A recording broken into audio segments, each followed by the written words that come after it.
And welcome to your Political Pulse. We are joined today by Brian Banks. He is the independent candidate running for the U.S. Senate for the state of South Dakota in the next 2026 election. He spent 19 years in the Air Force, including 6 as a lieutenant colonel. We appreciate you joining us today, Brian. Thanks for the invite. I appreciate it. You are joining us in a really tumultuous time for the same Congress that you are running to get a seat in. Day 29 of the shutdown is today. What are your thoughts of the whole situation right now as Congress remains in this stalemate? Yeah, shutdowns are stupid, just in general. The concept is stupid. They did not happen before the 1980s when an interpretation of the law changed. So the fact that we allow them, knowing that this is a recurring thing, that we allow them to continue is just dumb on our part as voters. We should fix this. This shutdown is centered on Affordable Care Act subsidies. Democrats are holding out. They want to see those subsidies extended. Do you think this is a worthwhile cause of shutdowns? Well, the numbers I've seen suggest that if the subsidies go away, South Dakota individuals that purchase their insurance through the Affordable Care Act will pay 235% more next year for their health insurance, which means many people will just not be able to afford it. So do I think they should continue? Yes. I also think the Affordable Care Act, its days should be numbered because the amount of money that the top 5 health insurance companies are making has increased dramatically, nearly 300% since we adopted the Affordable Care Act. So we need to move forward so this isn't an issue in the future. So you'd like to see health care fixed overall, it sounds like is what you're saying, because you're saying, yeah, you know, understandably, they're fighting to keep people's rates down, but you see a macro issue, you see a wider issue with the healthcare system. It's a systemic problem, definitely. We're spending 27% of the federal budget is spent on healthcare costs, and that's not sustainable. It's projected to rise in the future. So our system is broken. Everybody knows it. I know it. We just need to fix it. And so I'm a proponent of the public option, where we take the for-profit companies out so the profit margin drops, and by default you're going to have less premiums because the profit margin doesn't need to be in there. So right now, I read this reporting this morning. This is according to one report. 730,000 federal workers are working right now without pay. Another 670,000 are furloughed. My question to you is, should Democrats be looking for a possible off-ramp right now?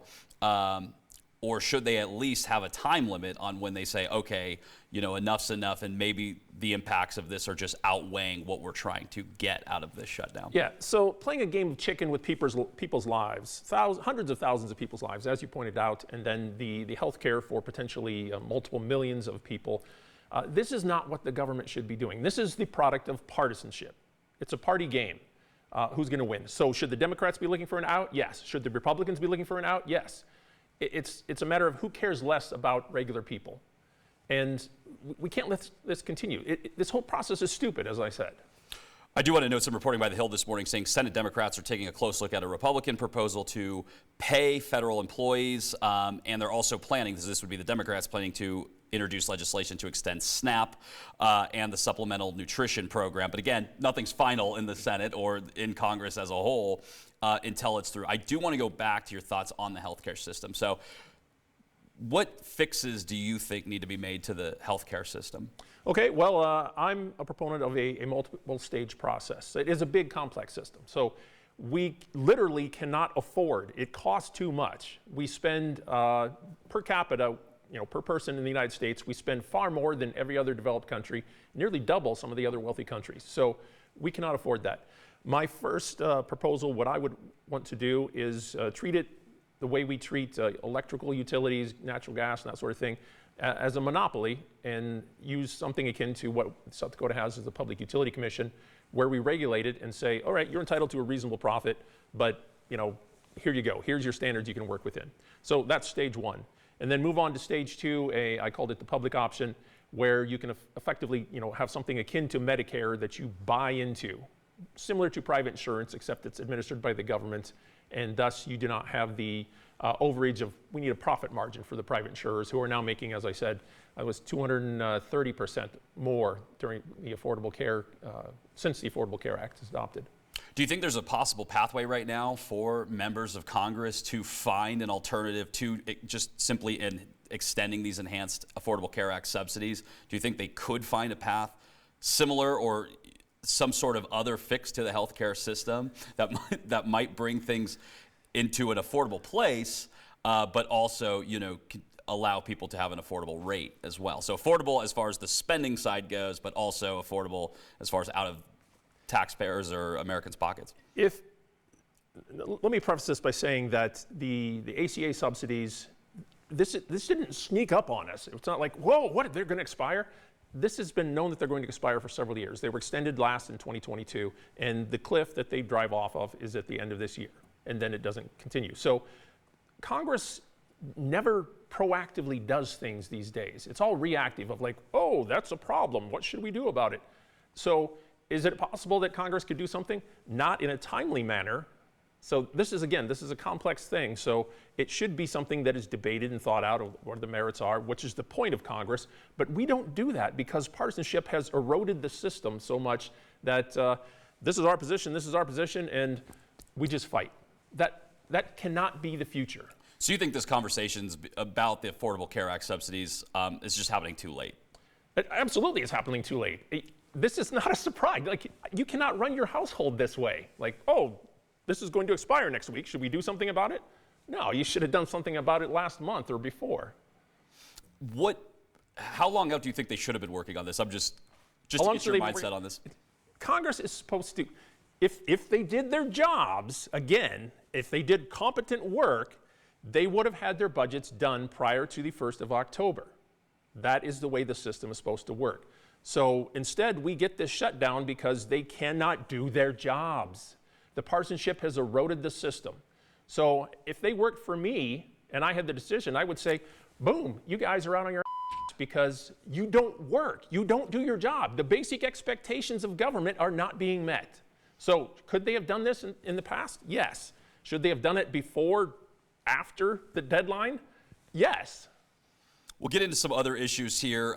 You did attend the No Kinks protest in Rapid City. I saw some photos of this on social media. Why did you choose to attend, and what did you learn from attending that event? What kind of feedback were you hearing from the other attendees? Well, I saw a lot of people, obviously. I met plenty of veterans there and furloughed federal employees and everything. So everybody's concerned that the government doesn't work and the executive, the president, is just doing, governing by executive order. The big issue is that people are concerned that that's not the constitutional system we have. The system we have is broken, it's dysfunctional, it does not work. So Congress, by virtue of not functioning, encourages and enables the executive branch to do things that the executive branch is not supposed to be allowed to do. For example, tariffs. That is purely in the Constitution as a legislative branch's power. And the founders said, oh no, the way the system will work is that the legislators, the members of Congress, will protect their power from abuse by the executive. But that's not happening. So the executive is just imposing tariffs willy-nilly now. And you think the Congress should have more power over those and no, the Congress demand does. more power? Congress does. It's not like demand. Congress has this power. It's in the Constitution. There is no debate of like, oh, is that the president? That's not even a question. It is solely to Congress. So Congress has created the delegation in a law that says in the event of an emergency, the president can impose tariffs. And so we are in a state of emergency, according to the executive, which is just another day. We woke up and, oh, suddenly it's an emergency. So it's an abuse of the standards, and Congress is not acting to do what it's supposed to because partisanship has enabled the executive to do what they want to do. And when I say demand more power, I should have maybe I'll change that. Do you think they should take the wheel, is what I'm saying? They should. This is fundamentally, the problem is that what the founders said is that they would protect their power because ambition balances ambition. That's the whole design of the constitutional system, checks and balances. And by not doing that, every time that they let the executive do something overreach, then that empowers the executive to do further overreach. Give a mouse a cookie. They'll do more. And that's where we have, it's not just a sudden, it happened this year. This has been going on for decades when Congress does not do its job because partisanship has just made it, we don't like you, we don't like that, no, we're not going to do anything. On to the tariffs themselves. What have been your main concerns with this latest round of tariffs dating back to when they initially started? Dating back to the initially started. So tariffs And I'm under the second Trump administration is what I'm saying. Okay. Not the history of tariffs. I don't. Okay. You want to go into that? We talk about the Holly Smoot tariff. I don't think I paid enough attention in history class to hold that conversation for 30 seconds. But as far as the tariffs on the president's second administration, beginning with the first announcement of those tariffs, where we saw them with the board, what have been your primary concerns with those? Because I do know this is something you have been critical about. Yes, as I said, tariffs are an executive branch, or not executive, legislative branch power. So the last time we had the level of tariffs that we have today was in the 1930s when Congress, the law was called Holly Smoot, because it was named after the legislators that pushed this through. So tariffs are a good tool if used surgically for this issue or that issue. But blanket tariffs of we're going to tariff everything this and everything out of your country that, and that is not a good system, because fundamentally, despite what anybody else says, they are a tax on you and me that buy things. They're not a tax paid by Beijing or Mexico City or any other capital. They're a tax on you and me. And so taxing us to do, and I support the mindset that we need to get more businesses back manufacturing in the United States. Absolutely. But that is not the way to do it with tariffs. If you want to do it, let's talk about the tax system. I can get behind that. Well, let's talk about that. So if you were to try to onshore more U.S. manufacturing jobs, you're saying you would do it through taxes. So what would that look like? Well, just by way of background, since the end of World War II, we've been in international trade organizations. So the current iteration of it is the World Trade Organization. So what the tariffs are a violation of WTO rules. So that does not matter anymore. So if we do not care about WTO rules, which apparently we don't, then taxing companies that offshore businesses to make things in China or to Vietnam or wherever they're going to make them, give them a higher tax rate. That's a violation of WTO rules, but if we don't care about WTO rules, we can incentivize the leadership of the company to pull business back here, because then, you get a lower tax rate if you make stuff in the United States. And then the tax is solely on the company, and it doesn't antagonize, for example, China, who's no longer buying soybeans at all because of reciprocal tariffs. Have you been as an independent candidate, have any soybean farmers reached out to you and spoken with you to pick your brain about this? Because they have been caught in the crosshairs of this U.S.-China trade stalemate as of right now, where harvest, I was just told a couple days ago by the president of the South Dakota Soybean Association that harvest is all but wrapped up essentially here in South Dakota.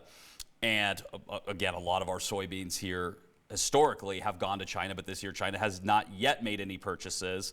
Tomorrow we may see some news on that. I'm sure you're aware the president is going to be having a meeting with the president of China, and both of them will be discussing potentially a path forward.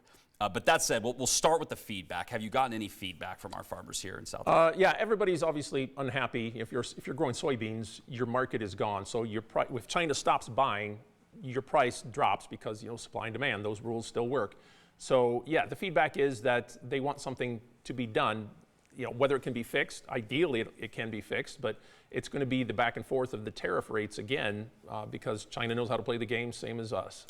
If the U.S. is to secure a better trade deal with China, and if soybean farmers see either an increase in purchases or some other favorable term to them, would you concede that maybe the tariffs in this situation had some merit? There was some use to them? Again, I'm not philosophically opposed to the concept of tariffs.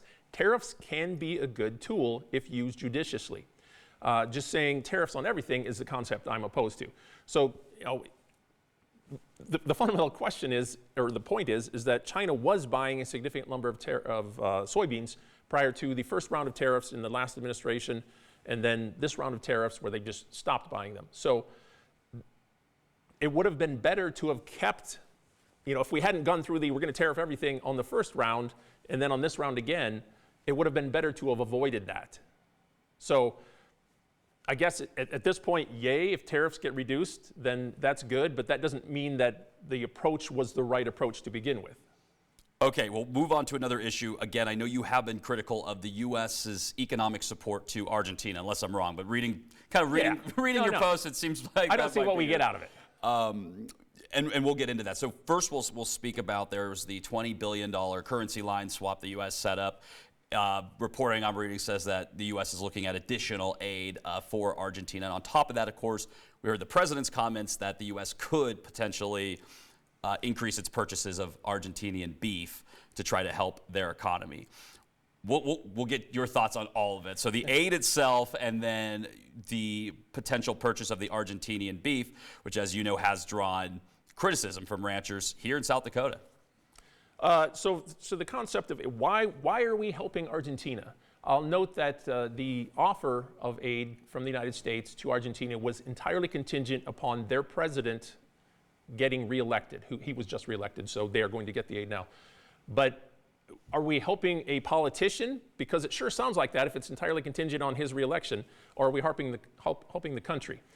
Clearly, we're not helping the country, and I don't see why we need to help them anyway, but it is a partisan favor using your taxpayer dollars and screwing over East River soybean farmers and West River cattle ranchers in the process to help out this country that, again, serves no value to us. I don't get it.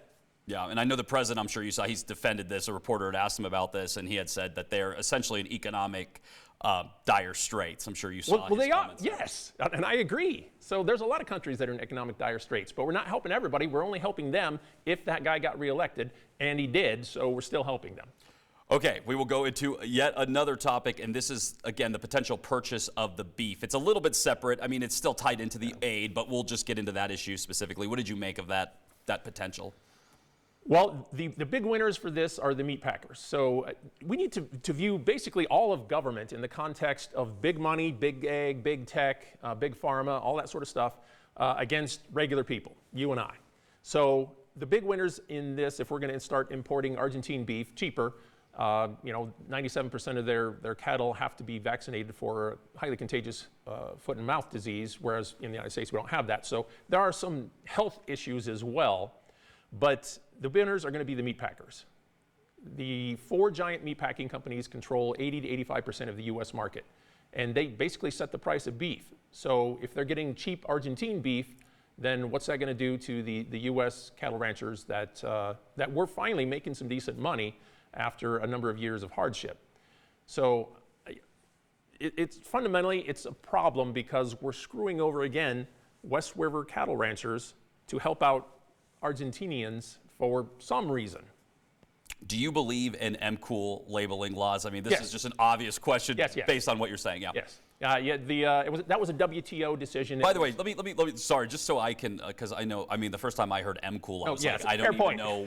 I don't even know what that means. But just so everybody's aware, that means mandatory country of origin labeling, so that beef has to be labeled as to where it was raised. Mm-hmm. Now I'll let you. Yeah, so that we had that until I think it was 2015 when a World Trade Organization decision kind of forced us to not have it anymore. So there's been an effort to put it back, and fundamentally we just need it back. So you can look at the grocery store. If you go down to the store and you get a pound of ground beef, where's the beef from? Could be here, could be Argentina now, or could be Brazil. But it's helpful to know of, like, I would prefer to buy South Dakota stuff if I can. So if I can just go, yep, South Dakota, good. That would be beneficial. And I think it'd be beneficial across the United States. So yes, I absolutely support that. Okay, now that we got all the easy stuff out of the way, those are all the the light topics. We'll get into the really hard stuff. Your campaign. We'll talk. We'll get into the real nitty gritty here. But your campaign, how has it been going? What kind of outreach are you getting? I'm sure as an independent candidate, there's a lot of interest in just what exactly is it that you stand for. I think a lot of times with an independent candidate, people really want to get a read on them. They're a little bit harder sometimes to understand than other candidates. So I'm curious what people are asking about your campaign, what you're explaining to people, and then just overall what your strategy is going forward. Okay. We've been spending the last several months trying to build outreach online and that sort of thing. And the approach that we've settled on, I've been in touch with, there's 4, just by way of background, there's 4 independent candidates running for the United States Senate currently. There's me in South Dakota, Dan Osborne in Nebraska, Todd Achilles in Idaho, and Ty Pinkins in Mississippi. We were just on an event last night, online event hosted through the University of Mississippi. So our approach is that we're selling a different product than the Democrats and Republicans of, like, oh, send me to wherever, Senate or the House, and you know what I'm going to do because I do exactly what the party tells me to do. We're not selling that product. We're selling I'll tell you what I'm going to do, and I've listed it on my website, and these are the things that I'm advocating, and basically, as I said, big money versus regular people. So I'm a proponent of regular people because I'm a regular person and I'm not big money.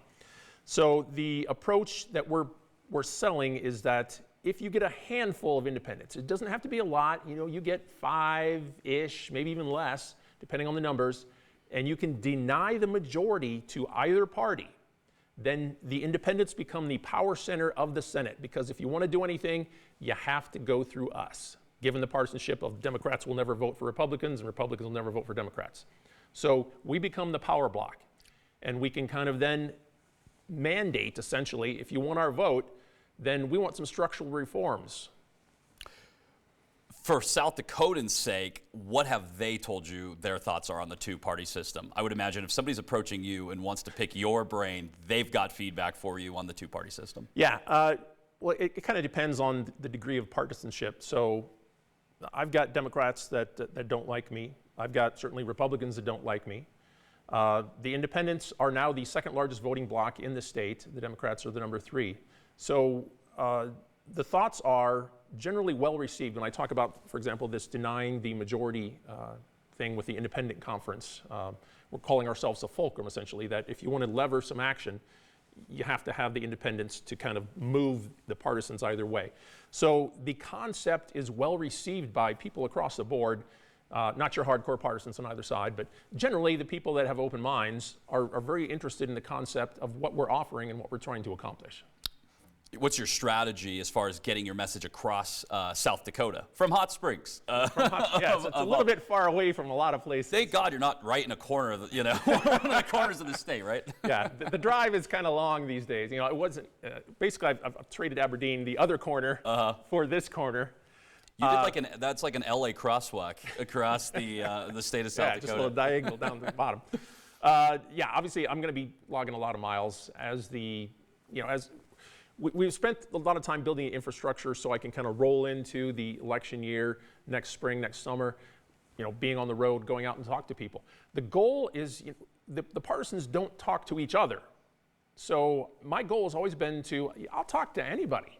You have a question? Come up, let's talk about it.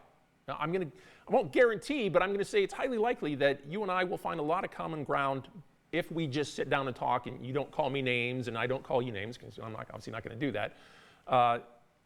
The discussions that we used to have as a society, we don't have anymore. So I want to return to that and let's just talk about it. Okay. Brian Banks, independent U.S. Senate candidate. We appreciate you coming on Political Pulse yet again. Yet again. Yet again. And that will do it.